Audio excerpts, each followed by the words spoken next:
ब्रह्मांड के अस्तित्व से जुड़े सबसे गहरे रहस्यों में से एक डार्क एनर्जी अब वैज्ञानिकों के लिए नई पहेली बन गई है, क्योंकि एरिज़ोना की पहाड़ियों पर स्थित डेसी बोरबीन से प्राप्त नवीनतम आंकड़े ये इशारा कर रहे हैं कि ये अदृश्य शक्ति स्थिर नहीं है। दशकों से भौतिक विज्ञान में लैम्डा सीडीएम मॉडल का प्रभुत्व रहा है, जिसमें डार्क एनर्जी को एक कॉस्मोलॉजिकल कांस्टेंट माना जाता था, जिसे एल्बर्ट आइंस्टीन ने अपने समीकरणों में ब्रह्मांड को स्थिर रखने के लिए जोड़ा था। 1998 में जब खगोलविदों ने पाया कि ब्रह्मांड के विस्तार की गति धीमी होने के बजाय तेज हो रही है, तो इस स्थिरांक को डार्क एनर्जी का नाम दिया गया और ये माना गया कि इसका घनत्व पूरे अंतरिक्ष और समय में एक समान रहता है।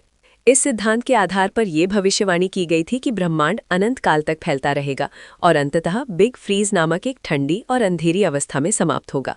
किंतु डेसी यानी डार्क एनर्जी स्पेक्ट्रोस्कोपिक इंस्ट्रूमेंट ने इस स्थापित धारणा को हिला दिया है। ये यंत्र 5000 छोटे रोबोटिक फाइबर ऑप्टिक केबल से सुसज्जित है, जो एक साथ हजारों आकाशगंगाओं की रोशनी को कैद कर सकते हैं और 11 अरब साल पुराने अतीत में झांकने की क्षमता रखते हैं।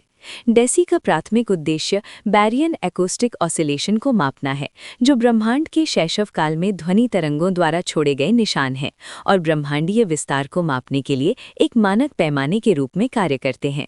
डेसी के पहले वर्ष के डेटा का विश्लेषण करने पर वैज्ञानिकों ने पाया कि डार्क एनर्जी की अवस्था का समीकरण, जिसे W कहा जाता है, वो ऋणात्मक 1 के मान पर स्थिर नहीं है, जैसा कि अब तक माना जाता था। डेटा ये संकेत देता है कि डार्क एनर्जी समय के साथ बदल रही है और वर्तमान युग में ये कमजोर पड़ रही है। यदि डार्क एनर्जी वास्तव में कमजोर हो रही है, तो इसके परिणाम ब्रह्मांड के भविष्य के लिए क्रांतिकारी हो सकते हैं। अब तक की बिग फ्रीज की अवधारणा के विपरीत, यदि ये शक्ति क्षीण होती है, तो गुरुत्वाकर्षण पुनः प्रभावी हो सकता है, जिसके फलस्वरूप ब्रह्मांड का विस्तार रुक सकता है और वो वापस सिकुड़कर एक बिंदु में समा सकता है, जिसे बिग क्रंच कहा जाता है, या फिर ये बिग रिप जैसी किसी अन्य विनाशकारी घटना की ओर बढ़ सकता है। वैज्ञानिक दृष्टिकोण से डेसी के परिणाम लगभग 2.5 से 3.5 सिग्मा के सांख्यिकीय महत्व पर हैं, जो इसे एक अत्यंत मजबूत संकेत बनाता है। लेकिन इसे पूर्ण खोज मानने के लिए 5 सिग्मा के स्तर तक पहुंचना आवश्यक है। ये पिछले 25 वर्षों में मानक मॉडल के लिए सबसे बड़ी चुनौती है, जो ये दर्शाती है कि हम ब्रह्मांड के 70% हिस्से के बारे में अभी भी बहुत कम जानते हैं।